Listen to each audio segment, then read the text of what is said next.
ভারত ভৌগোলিক আয়তনের বিচারে এটি দক্ষিণ এশিয়ার বৃহত্তম এবং বিশ্বের সপ্তম বৃহত্তম রাষ্ট্র। অন্যদিকে জনসংখ্যার বিচারে এটি বিশ্বের সর্বাধিক জনবহুল রাষ্ট্র। নানা মত, নানা সংস্কৃতি আর ভিন্ন ভিন্ন ধর্ম একে করেছে আরও সমৃদ্ধ। দেশটির মোট জনসংখ্যা প্রায় ১৪৪ কোটি। এর মধ্যে ১১০ কোটিরও বেশি অর্থাৎ ৭৯.৮% সনাতনী বা হিন্দু সম্প্রদায়, যেটি জনসংখ্যার বিবেচনায় প্রধান ধর্মে রূপ দিয়েছে। এরপরেই আছে মুসলমান প্রায় ১৫.২%। ভারতে মুসলিম জনসংখ্যা সমগ্র বিশ্বের নিরিখে তৃতীয় বৃহত্তম এবং অমুসলমান প্রধান দেশগুলোর মধ্যে বৃহত্তম। যুক্তরাষ্ট্র-ভিত্তিক গবেষণা প্রতিষ্ঠান পিউ রিসার্চ সেন্টার এর সর্বশেষ প্রতিবেদন বলছে ২০৫০ সালের মধ্যে ভারত হবে বিশ্বের সর্ববৃহৎ মুসলিম জনসংখ্যার দেশ।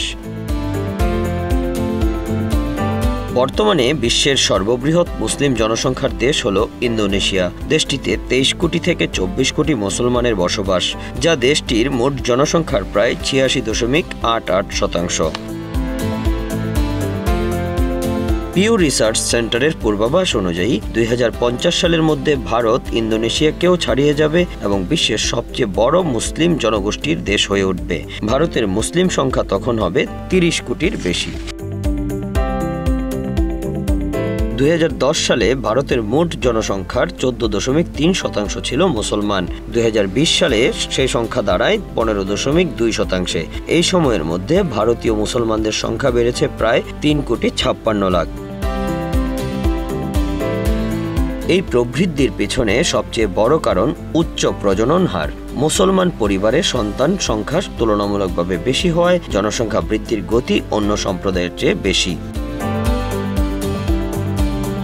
পিউ রিসার্চ জানাচ্ছে ২০১০ থেকে ২০২০ সালের মধ্যে বিশ্বে মুসলমানের সংখ্যা বেড়েছে প্রায় ৩৪,৭০,০০,০০০। ২০১০ সালে যেখানে মুসলমানের সংখ্যা ছিল ২৩.৯%, ২০২০ সালে এসে তা দাঁড়ায় ২৫.৬%। পূর্বাভাস বলছে ২০৫০ সাল নাগাদ এই সংখ্যা পৌঁছাবে প্রায় ২৮০ কোটিতে।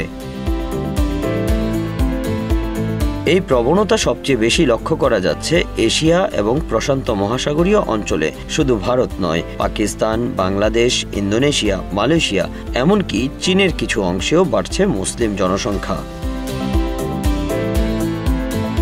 শুধু মুসলমান নয়, বাড়ছে ধর্মহীন বা নাস্তিক জনগোষ্ঠীর সংখ্যাও। গবেষণায় বলা হয়েছে গত এক দশকে প্রায় ২৭ কোটি মানুষ ধর্ম থেকে সরে এসেছে। বর্তমান পৃথিবীতে প্রায় ১৯০ কোটি মানুষ কোনো ধর্ম পালন করে না, যা বিশ্বের মোট জনসংখ্যার প্রায় ২৪.২%। বিশেষজ্ঞরা বলছেন শিক্ষার প্রসার, বৈজ্ঞানিক মননশীলতা এবং ব্যক্তি স্বাধীনতার মানসিকতা এই প্রবণতা বাড়িয়ে তুলেছে। অন্যদিকে হিন্দু জনসংখ্যার হার কিছুটা কমেছে। ২০১০ সালে ভারতের জনসংখ্যার ৮০% ছিল হিন্দু, ২০২০ সালে তা কমে হয়েছে ৭৯%। যদিও সংখ্যায় হিন্দুরা বেড়েছে, কিন্তু শতাংশের হিসাবে পতন লক্ষণীয়।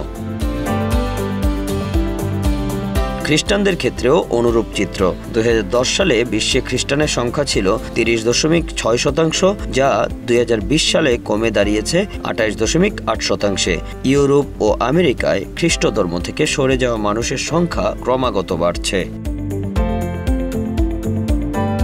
একদিকে চীনের কঠোর জন্ম নিয়ন্ত্রণ নীতির কারণে বৌদ্ধ ধর্মাবলম্বীদের সংখ্যা উল্লেখযোগ্য হারে কমছে। কম জন্মহার, শহুরে জীবন ও ধর্মচর্চায় আগ্রহহীনতা এক্ষেত্রে ভূমিকা রাখছে।